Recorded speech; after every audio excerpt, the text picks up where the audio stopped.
नमस्कार। Options trading में क्या कभी ऐसा लगा है कि सब कुछ सही करके भी मार्केट आपके साथ कोई गेम खेल रहा है?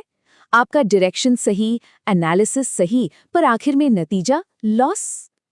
आज हम उसी साइलेंट किलर की बात करेंगे जो चुपके से ट्रेडर्स का प्रॉफिट खा जाता है। नाम है इसका आईवी क्रश। तो चलिए इस पूरी मिस्ट्री को सॉल्व करते हैं। सोच के देखिए ना, एक ट्रेड लिया, एनालिसिस एकदम परफेक्ट, मार्केट बिल्कुल उसी डायरेक्शन में गया जैसा सोचा था।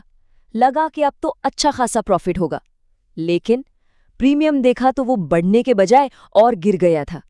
होती है ना फ्रस्ट्रेशन, बहुत ज्यादा। अगर आपके साथ भी ऐसा कुछ हुआ है तो समझ लीजिए कि आपका ट्रेड एक बहुत ही कॉमन लेकिन काफी खतरनाक दुश्मन का शिकार बना है। ट्रेडिंग की दुनिया में इसे ही कहते हैं द साइलेंट किलर, यानी कि आईवी क्रश। तो सवाल ये है कि आखिर ये होता कैसे है? एक ट्रेड जो ऑन पेपर बिल्कुल परफेक्ट दिख रहा हो, वो लॉस में कैसे बदल जाता है? चलिए इस लूजिंग विनिंग ट्रेड की एनाटॉमी को थोड़ा आसान भाषा में समझते हैं। देखते हैं कि जीत के इतने करीब आकर भी हार क्यों हो जाती है। चलिए एक सिंपल सा एग्जाम्पल देखते हैं। मान लीजिए निफ्टी चल रहा है 22,000 पर। आपने 200 रुपीज का एक कॉल ऑप्शन खरीद लिया। अब निफ्टी 50 पॉइंट्स ऊपर चला गया 22,050 पर। तो सिंपल लॉजिक तो यही कहता है ना कि प्रीमियम बढ़ना चाहिए, लेकिन यहां देखिए प्रीमियम गिरकर 130 रुपीज हो गया। मतलब डायरेक्शन सही, एंट्री सही, फिर भी लॉस। यही है आईवी क्रश का सीधा सीधा असर। तो आखिर ये आईवी क्रश है क्या चीज? चलिए इस कल्प्रिट को आखिर पकड़ते हैं। पर इसको समझने से पहले हमें एक और चीज समझनी पड़ेगी, इम्प्लाइड वॉलेटिलिटी यानी आईवी। तो देखिए, इम्प्लाइड वॉलेटिलिटी यानी आईवी ये मार्केट का फ्यूचर को लेकर एक अंदाजा है, एक एक्सपेक्टेशन है कि आगे चलकर स्टॉक या इंडेक्स में कितना बड़ा मूव आ सकता है। सिंपल भाषा में, जब आईवी हाई होता है तो मार्केट को एक बड़े तूफान की उम्मीद होती है। और सबसे जरूरी बात, इसे कोई टेक्निकल इंडिकेटर मत समझिएगा, ये तो ऑप्शन के प्रीमियम का फ्यूल है, उसका ईंधन है। किसी भी ऑप्शन का प्रीमियम आमतौर पर दो चीजों से मिलकर बनता है। एक होती है उसकी इंट्रिंसिक वैल्यू यानी उसकी असली कीमत, जो सीधे स्टॉक प्राइस से जुड़ी है। और दूसरा और ज्यादा इंपॉर्टेंट हिस्सा है टाइम वैल्यू। ये पूरी तरह से एक्सपेक्टेशन यानी उम्मीद पर टिका होता है। और इस उम्मीद का, इस टाइम वैल्यू का सबसे बड़ा ड्राइवर कौन है? बिल्कुल सही, इम्प्लाइड वॉलेटिलिटी यानी कि आईवी। तो अब आईवी क्रश की डेफिनेशन एकदम क्लियर हो जाती है। जब किसी इवेंट के बाद या किसी और वजह से आईवी यानी वो फ्यूल अचानक से गिर जाता है, तो ऑप्शन प्रीमियम का ये जो टाइम वैल्यू वाला हिस्सा है ना, वो हवा में भाप बनकर उड़ जाता है और प्रीमियम धड़ाम से नीचे। भले अंडरलाइंग स्टॉक या इंडेक्स ज्यादा हिला भी ना हो। ओके, तो अब हमें ये तो पता चल गया कि आईवी क्रश क्या है। अब सबसे इंपॉर्टेंट सवाल, ये होता कब है? चलिए उन डेंजर जोन्स को पहचानते हैं जहां आईवी क्रश का अटैक होने का रिस्क सबसे ज्यादा होता है। क्योंकि अगर ये पता हो तो हम पहले से ही अलर्ट रह सकते हैं। 3 ऐसे सिचुएशंस हैं जहां आईवी क्रश सबसे ज्यादा एक्टिव होता है। नंबर 1, किसी बड़े इवेंट के ठीक बाद, जैसे कंपनी के रिजल्ट्स आ गए या आरबीआई की पॉलिसी अनाउंस हो गई। नंबर 2, एक्सपायरी डे के आसपास। और नंबर 3, जब मार्केट एक रेंज में फंस जाता है, मतलब साइडवेज हो जाता है। इसको इवेंट इफेक्ट से समझते हैं।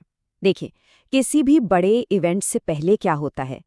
मार्केट में अनसर्टेनिटी होती है, डर भी होता है और उम्मीद भी। इसी चक्कर में आईवी आसमान छू रहा होता है। लेकिन जैसे ही इवेंट हो जाता है, वो अनसर्टेनिटी खत्म हो जाती है, सब कुछ सामने आ जाता है और रिजल्ट आईवी क्रैश हो जाता है और प्रीमियम पिघल जाता है। तो यहाँ एक बहुत इंटरेस्टिंग बात सामने आती है। आईवी क्रश जो है वो ऑप्शन बायर्स का सबसे बड़ा दुश्मन है, लेकिन वहीं ये ऑप्शन सेलर्स का सबसे अच्छा दोस्त भी है। चलिए इसको एक रियल एग्जाम्पल से समझते हैं। ये दो अलग अलग ट्रेडर्स की कहानी है। ये एग्जाम्पल देखिए, बैंक निफ्टी का आरबीआई पॉलिसी के टाइम का। पॉलिसी से ठीक पहले at the money call option था 450 रुपए का और पुट ऑप्शन था 430 रुपए का। अब पॉलिसी आई और बैंक निफ्टी कितना हिला? सिर्फ 80 पॉइंट्स। पर आईवी क्रैश इतना जबरदस्त हुआ कि कॉल का प्रीमियम गिरकर 250 और पुट का गिरकर 220 हो गया। मतलब जिसने कॉल खरीदा उसको भी लॉस और जिसने पुट खरीदा उसको भी लॉस। ऐसे में अक्सर ट्रेडर्स क्या सोचते हैं? यही कि यार मार्केट तो ठीक था, मेरा ऑप्शन ही गलत हो गया। लेकिन ये सोच ही गलत है। सच्चाई ये है कि ऑप्शन गलत नहीं था, आपका एनालिसिस अधूरा था, इनकम्प्लीट था, क्योंकि उसमें वॉलेटिलिटी यानी आईवी का एंगल मिस कर दिया गया था। ओके, प्रॉब्लम समझ ली, कारण भी समझ लिया। तो अब आते हैं सबसे बड़े सवाल पर।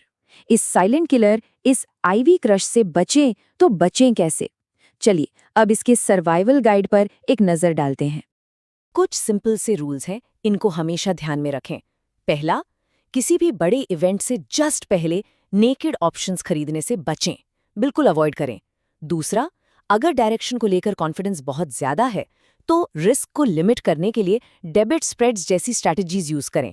तीसरा, हमेशा करंट आईवी को उसके पास्ट लेवल से कंपेयर करें। अगर आईवी पहले से ही आसमान पर है तो ऑप्शन खरीदना आग से खेलने जैसा है। और चौथा, एक्सपायरी के दिन हीरो या जीरो ट्रेड के चक्कर में मत पड़िए, वो दिन ऑप्शन सेलर्स का मैदान होता है। तो सारी बात का सार ये है कि एक कंप्लीट एनालिसिस सिर्फ कैंडल्स और ट्रेंड्स देखने से नहीं होता। एक मजबूत, एक कंप्लीट एनालिसिस के 3 स्तंभ हैं: कैंडल, ट्रेंड और सबसे जरूरी आईवी। इन तीनों को साथ में देखना ही पड़ेगा।